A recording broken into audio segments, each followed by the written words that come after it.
नमस्कार, बिहार की खबरों में आपका स्वागत है। मैं हूं आपके साथ शंकर कुमार। कड़ी सुरक्षा व्यवस्था के बीच बिहार की एकमात्र बेचहा विधानसभा सीट के लिए मंगलवार की सुबह उपचुनाव शुरू हो गया है। लोग समय से पहले ही मतदान केंद्रों पर आकर कतारबद्ध हो गए हैं। चुनाव आयोग ने करीब 2.90 लाख मतदाताओं के लिए 350 बूथ बनाए हैं। शाम 6 बजे तक वोट डाले जाएंगे। इस सीट से कुल 13 प्रत्याशी अपनी किस्मत आजमा रहे हैं। वैसे भाजपा, वीआईपी और राजद के बीच कड़ा मुकाबला माना जा रहा है।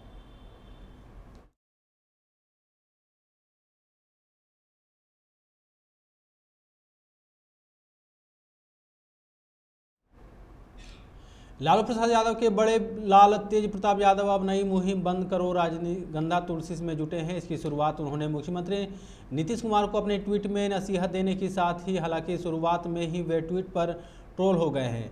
एक यूजर ने उन्हें इस पोस्ट के लिए लिखे खुद राष्ट्रपति भवन जाकर भारत रत्न देने का आग्रह करने की बात कही है। एक अन्य यूजर ने तंज किया है कि थूकेगा बिहार तभी तो आगे बढ़ेगा बिहार। मकान की दीवारों की पेंट करने की कोई ज़रूरत नहीं है, इसलिए गुटखा व पान मसाला जारी रहना चाहिए।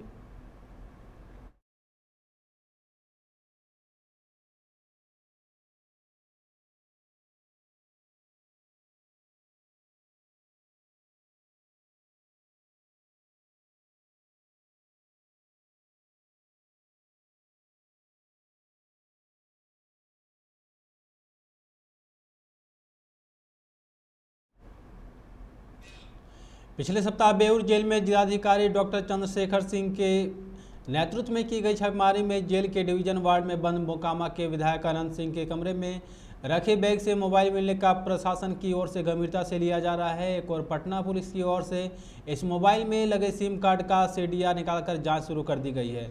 वहीं प्रशासन की ओर से भी इस मामले में कार्रवाई शुरू कर दी है। हालांकि अभी तक पुलिस यह तय नहीं कर पा रही है कि बरामद मोबाइल का आयोग अनंत सिंह की ही कर रहे थे या कोई और।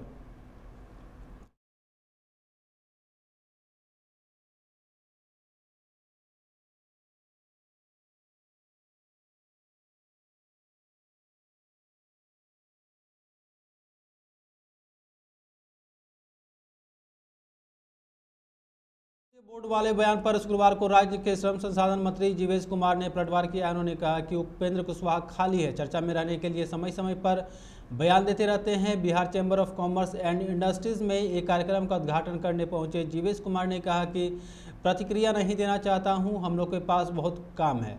वैसे मेरा मानना है कि जनसंख्या नियंत्रण के मसले पर सबकी एक राय होनी चाहिए।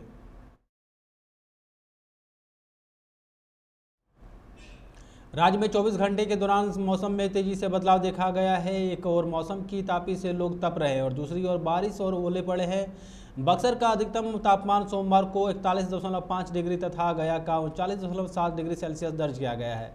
तो वहीं पश्चिम चंपारण, किशनगंज, अररिया सहित कई क्षेत्रों में ओले गिरे हैं। उत्तर पूर्वी जिलों में पूर्वा हवा की स्थिति मजबूत होने से अधिकतम तापमान में गिरावट दर्ज की गई है।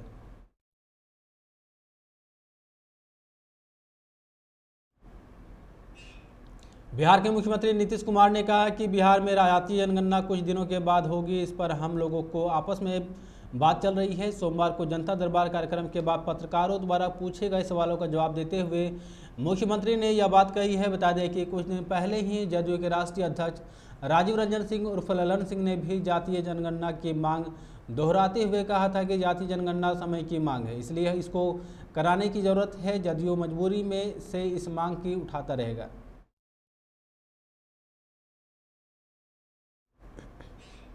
लाल यादव के करीबी और राजद के प्रदेश अध्यक्ष जगानंद सिंह के बेटे के जदयू ज्वाइन करने की चर्चा के बीच तेजस्वी यादव को एक और झटका लग सकता है। निकट नहीं मिलने पर राजद से बगावत कर राजवल्लभ यादव के भतीजे ने निर्दलीय चुनाव लड़कर एमएलसी के चुनाव में जीत दर्ज की है। विधान परिषद में चुनाव जीत के बाद अशोक यादव के राजनीतिक भविष्य को लेकर तमाम प्रकार की चर्चाओं का दौर जारी है।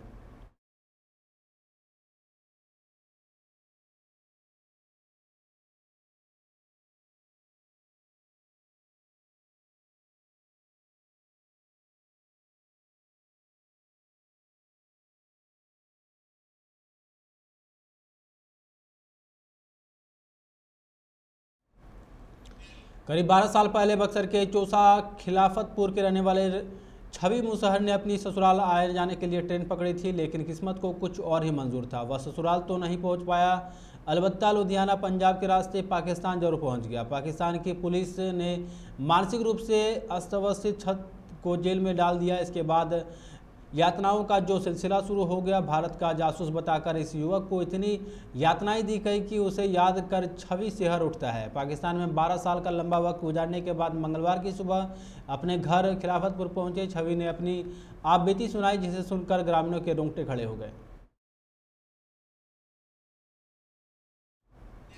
राज्य में मद्य निषेध अधिनियम के तहत जब्त होने वाले वाहनों की अब ई नीलामी यानी ऑनलाइन नीलामी होगी। मद्य निषेध उत्पादन एवं निबंधन विभाग ने पटना सदर में इसका ट्रायल किया, जो सफल रहा। इस दौरान लक्ष्य से दोगुने से भी अधिक राजस्व नीलामी से प्राप्त हुआ है। इसके बाद सभी जिलों में इस प्रक्रिया को अपनाने का आदेश जारी कर दिया है।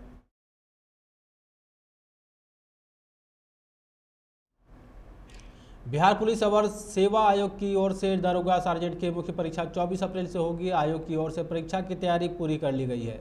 परीक्षा में शामिल होने के लिए प्रवेश पत्र भी जारी कर दिया गया है। इस परीक्षा में 47,000 अभ्यर्थी शामिल होंगे। बिहार पुलिस में दारोगा के 1998 और सार्जेंट के 215 पदों पर नियुक्ति के लिए प्रक्रिया चल रही है। बीते 26 दिसंबर को प्रारंभिक परीक्षा आयोजित की थी, जिसका परिणाम 2 फरवरी को जारी किया गया है। इस परीक्षा में 47,000 अभ्यर्थी सफल हुए हैं। उनके लिए 24 अप्रैल को 2 पालियों में मुख्य परीक्षा आयोजित होगी। परीक्षा के लिए पटना के अतिरिक्त गया व मुजफ्फरपुर में भी परीक्षा आयोजित किए जाएंगे। मुख्य परीक्षा में सफल होने वाले अभ्यर्थियों की शारीरिक दक्षता परीक्षा आयोजित